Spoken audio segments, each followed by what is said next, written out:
BMX biking gave me a feeling of solitude. I never really had that in my life, so it gave me a feeling of self-worth, accomplishment. When I'm on my BMX bike, I feel free. It's the best thing in the world to me.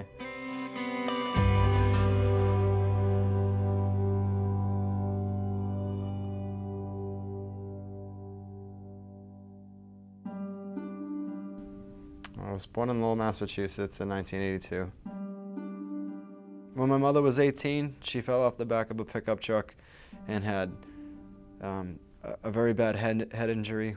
She had to have brain surgery, a tracheotomy, and she was in a coma for 44 days. And I really believe that that's a big reason why my life turned out the way it did. You know, John's story started out coming from a very broken home, an abusive mother and father, witnessing domestic violence, experiencing abandonment, experiencing rejection. He grew up taking care of himself at a very young age because mom was unavailable. She worked at bars, so on Wednesday or Thursday night she would take off and leave me in the apartment for the weekend until she came back. Mom realized that she could not take care of him or wasn't able to, so she left him in the care of the state. From the age of 9 to 13, I bounced around from foster homes more than I can count, and in group homes, hospitals, things of that sort. John was forced to lose his childhood. He had no childhood. I got into drugs at 11 years old. I started smoking marijuana. By the time I was 13, I was smoking marijuana every single day. At 15, I was using alcohol and marijuana a lot.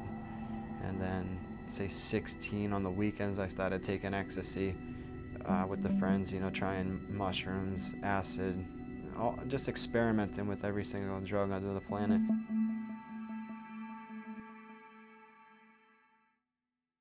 Jonathan was our first foster child. 3 weeks before his 14th birthday, they came to our door. His persona was, even as a little guy, I'm a big tough man. No one's going to mess with me. And that's typical with a foster kid. They worked with John and tried to help him, but John was not used to having a caring family, so that was difficult for him to accept. He rejected that and went out on his own to try to find himself. After I graduated high school, I just walked into the Marine Corps office one day and I told them I want to join. It was the first time in my life where I had discipline, structure, a job. I was deployed on a ship for 6 months at USS Shreveport. I was a Marine Guard at Ground Zero in Manhattan. It was a great feeling. You had the people of New York coming up to you and thanking you. I loved being a Marine. It was awesome. After the Marines, I came home and I was lost big time. I got into a lot of bad things with selling drugs and the old crowd. I started traveling, trying to find myself. I was good at riding BMX. I wanted to go pro, I wanted to do this, I wanted to do that, but I had drugs and alcohol along the whole time, so I ended up in so many states across the United States. There was times where I didn't have a clue where I was gonna go. I was stuck outside, sleeping on roofs, I was hitchhiking. I was kind of running around in circles and lost. There was a long time that I wanted to change, but I couldn't do it. And seeing where my friends were going, overdosing, dying, going to jail, that's just no life for me.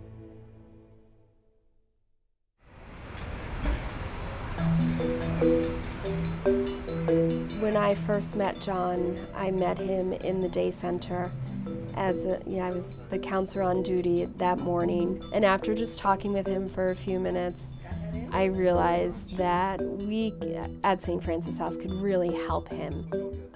John needed everything we had to offer.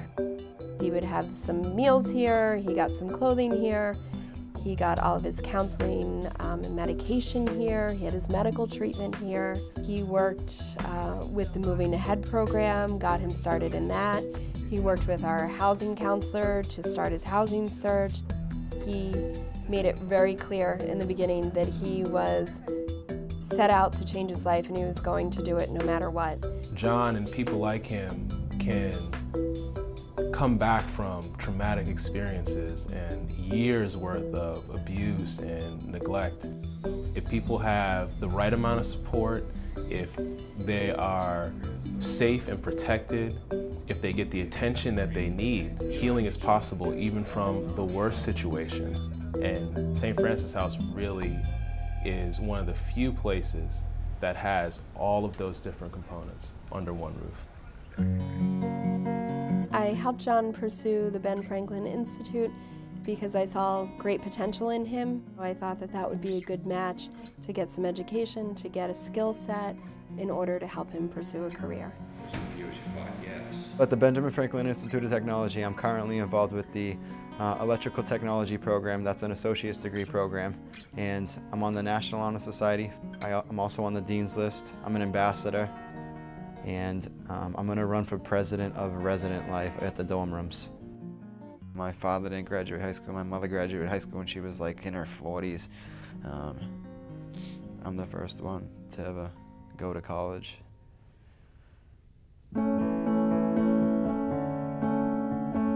very proud of what Jonathan has accomplished with the help of the St. Francis House. My hopes for Jonathan is to be happy a happy person. It doesn't matter who he becomes or what occupation he holds. It's just to be happy and enjoy life and to be a part of our family for the rest of our lives. Jim and Patrice are both involved in my life very much so, you know. They're just like really the only ones that have a kid. I couldn't have done it without St. Francis House. If this wasn't around, then I wouldn't have the resources that I needed to get to the point where I'm at right now. I'm definitely grateful to St. Francis House.